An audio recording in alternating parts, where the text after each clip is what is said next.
Hi, I'm Carmen and this is the Miscellaneous Vegan where I share a little R&R recipes and reviews. In this video, I'll show you how to make quinoa two ways, in a regular pot and in a pressure cooker, so you can choose the method that works best for you. Quinoa is light, fluffy, and a perfect side to all 7 Caribbean-style chickpea recipes I've shared here on this channel. Link below, so stay tuned.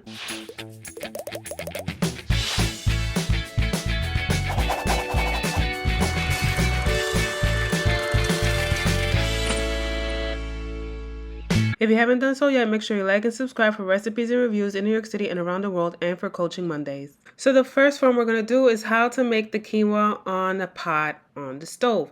This is the most simplest way in the event you don't have a pressure cooker. You're going to use about 1 tablespoon to 2 tablespoons of your preferred oil. As you see, I love avocado oil, and my pot is already hot. If you haven't seen the review and unboxing of these pots, make sure you check it out. I will link it below. But they heat up very quickly. Now I'm going to add my garlic. So remember, I like to use fresh garlic, but at the time this is what I had.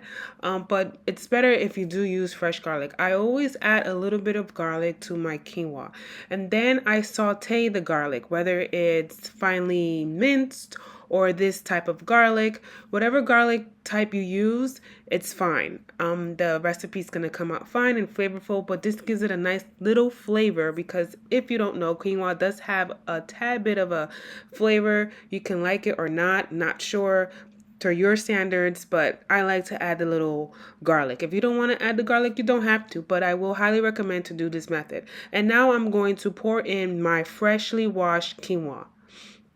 And I do saute the quinoa for a few minutes.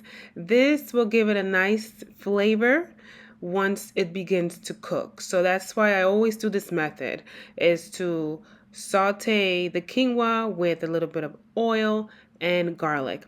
This method, I also use it to make my rice.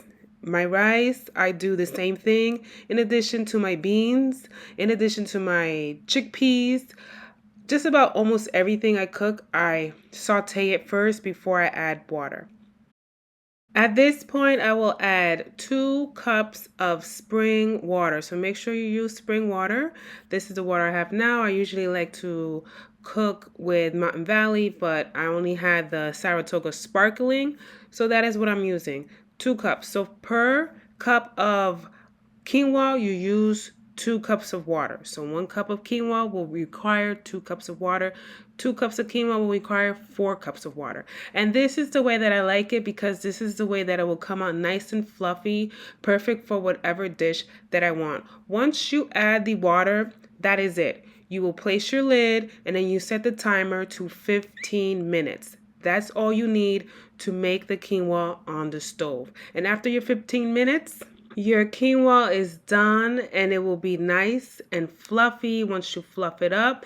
And you can turn off the heat at this point and just fluff it up and put the lid on this, because it will finish cooking. It's actually done, but I like to fluff it and then put the lid on with no flame. And then in a few minutes, I serve it with whatever sides, preferably chickpeas, and it's ready to go. So now let's move on to the next form of how to make quinoa with a pressure cooker. And we will be using the Our Place pressure cooker. As you can see, I'm setting it to saute, because of course we're going to saute some ingredients before adding the quinoa. So I add my oil. At this point, I'm adding extra virgin olive oil because I'm making it in my mom's house. She doesn't have avocado oil, but I prefer to use avocado oil. So once the oil is nice and hot, you're going to add your garlic, but at this moment I will be using garlic and onions, and then you're going to just saute it. As you see, that's what I had. That's what my mom had. We're just adding a little bit of flavor, and this is actually leftovers of when I was making the vegetable broth. So if you haven't seen that video is actually coming out next week. So make sure you stay tuned to that. But as you see, I am sauteing the garlic and the onions, and then the next step, we're going to add our freshly washed quinoa. And again, we're going to saute it the same way we did when we did it on the pot. You're going to saute it for a few minutes, possibly maybe 2 to 3 minutes. And then we're going to add our spring water. So since we were at my mom's house, she doesn't have any spring water at the time, so we use filtered water. So remember, 1 cup of quinoa takes 2 cups of water. So once you add your water, you just stir everything up, make sure everything is nicely mixed together. And then we're going to head and put on the lid for the pressure cooker, and we're only going to set it for 10 minutes. And that's it. And once after the 10 minutes is done, here you have it. You'll have a nice fluffy quinoa for whatever dish that you want to make. And always remember, sweeties, be real, not perfect. Bye!